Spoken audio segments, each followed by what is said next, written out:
По истекот на законскиот рок од 25 дена истекува и дополнителниот од 10 дена за пријавување на спорните гласачи до Државната изборна комисија.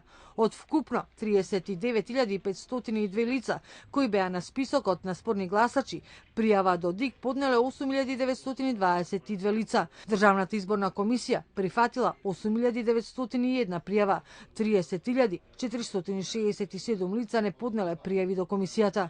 Сите овие непријавени лица ќе имаат дополнителна можност да се пријават до ДИК во текот на јавниот увид пред предвремените парламентарни избори. Инаку од пристигнатите пријави, велат во ДИК, лично биле доставени 3.620, а по електронска апликација 5.302 лица. Правната служба на ДИК одбиле 21 пријава. Според писменото известување од Управата за водење на матични книги, до 22 август оваа година 20 лица од списокот се починати.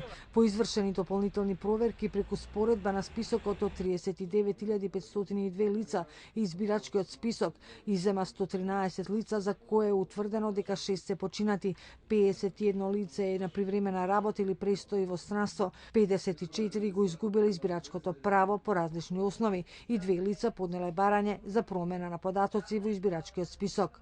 Можност за пријавување има вкупно 39.389 лица.